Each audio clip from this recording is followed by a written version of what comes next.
नरेंद्र का त्याग भाव। नरेंद्र का संपर्क धीरे धीरे श्री रामकृष्ण परमहंस जी से बढ़ता ही चला गया और इसके कारण आध्यात्मिक क्षेत्र में उनकी प्रगति होती गई।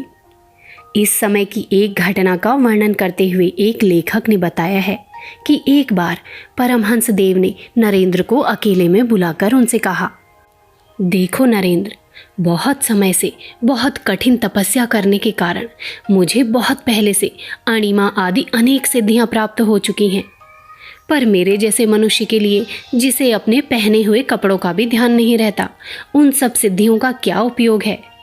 मुझे इन सिद्धियों का उपयोग करने का अवसर ही कहाँ मिल सकता है।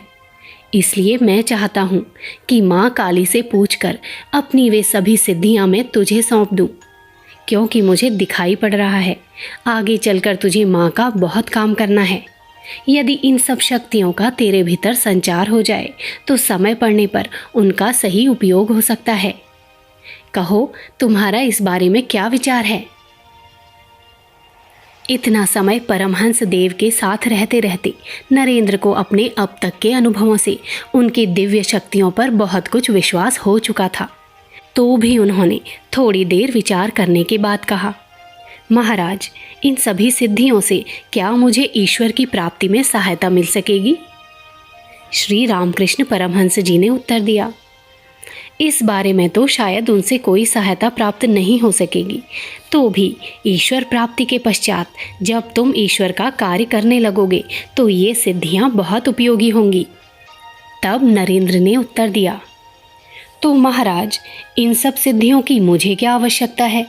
पहले ईश्वर दर्शन हो जाए, फिर देखा जाएगा कि इन सिद्धियों को ग्रहण करना चाहिए या नहीं। अत्यधिक चमत्कारिक शक्तियों और सिद्धियों को अगर अभी से लेकर ईश्वर प्राप्ति के उद्देश्य को भुला दिया जाए और स्वार्थ की वजह से उनका अनुचित प्रयोग किया जाए तो ये बड़ी हानिकारक बात होगी। नरेंद्र के इस उत्तर को सुनकर परमहंस देव बहुत अधिक संतुष्ट हुए और समझ गए कि नरेंद्र वास्तव में त्याग भावना वाला है और वह सेवा मार्ग में बहुत अधिक प्रगति कर सकेगा। संदर्भ पुस्तक स्वामी विवेकानंद, लेखक पंडित श्री राम शर्मा आचार्य।